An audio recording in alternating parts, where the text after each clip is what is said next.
Hello everyone, I am back at mom and dad's to pick some DeJuro apple pears. Got my picker ready. So a couple weeks back we picked some apple pears. They were so delicious and juicy, and also recorded a few clips of the garden, so stay tuned for that video towards the end of this video.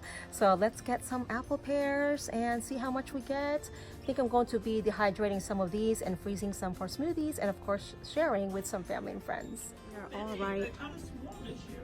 Yeah. They look good though.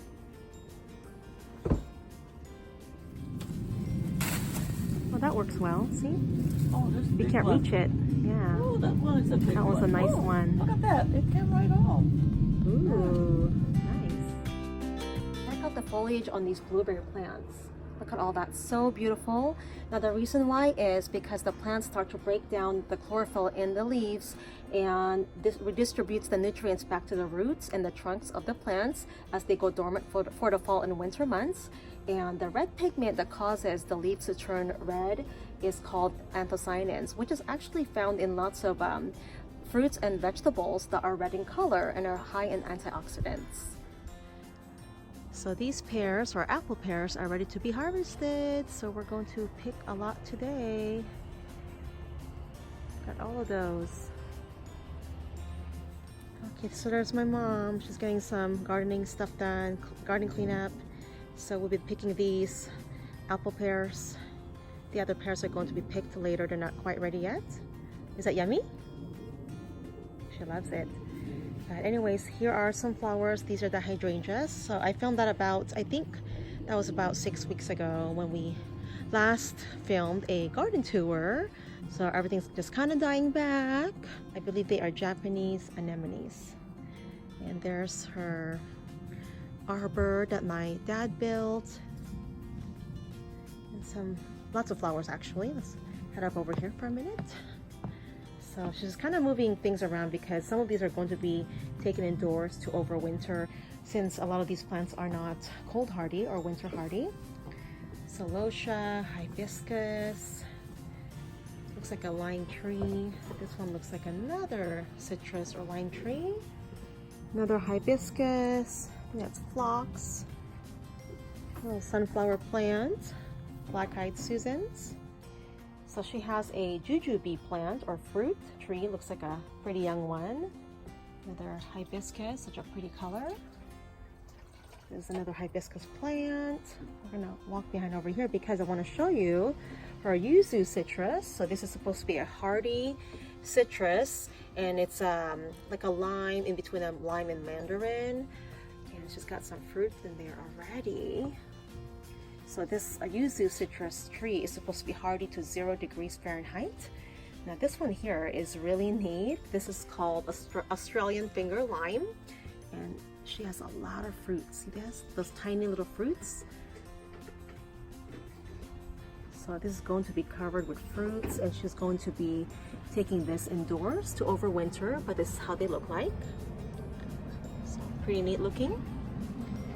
Over on the other side of the deck are some potted plants that she hasn't planted yet in the ground. Looks like some newer plants, and a little apple tree over there.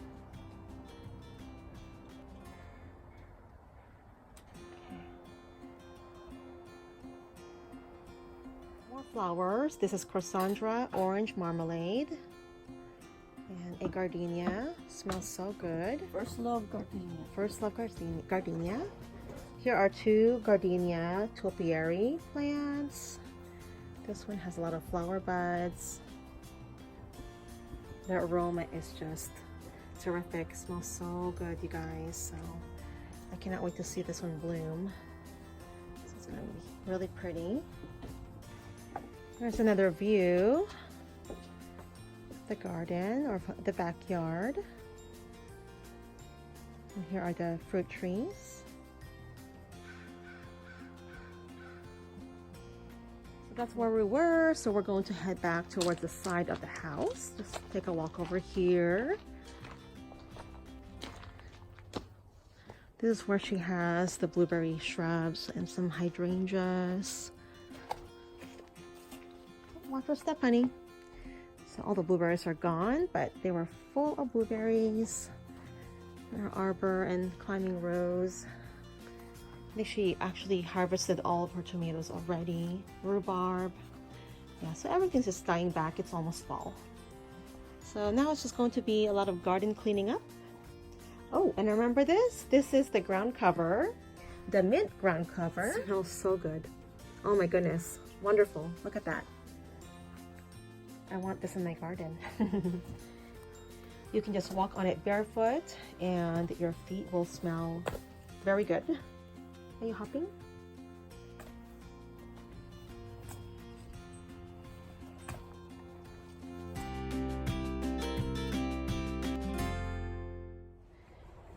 These are the Japanese anemones. So this is the front yard, and remember this is her little secret garden with the little bench and that little statue.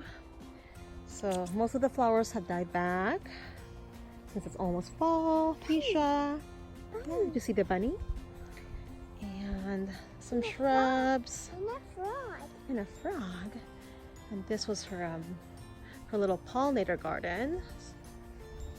I think she's got some coneflowers, Augustache, Coreopsis. So this is a really great pollinator garden. Attracts lots of pollinators, butterflies and bees. She's got some more plants over here towards the front of the house. I want to show you guys this beautiful Sedona Rose. Check this out. Look at that coloring on this. Isn't that gorgeous? And it smells so good. I think she's got some Gerbera daisy and celosia. And this is that Japanese grass. So pretty. Some plant starts, random stuff she's starting. It turned out such a perfect day to pick those apple pears. Now these were actually planted, or parents planted them nearly 20 years ago. So it's been a wonderful family tradition for us and our kids to bring them here to pick fresh produce.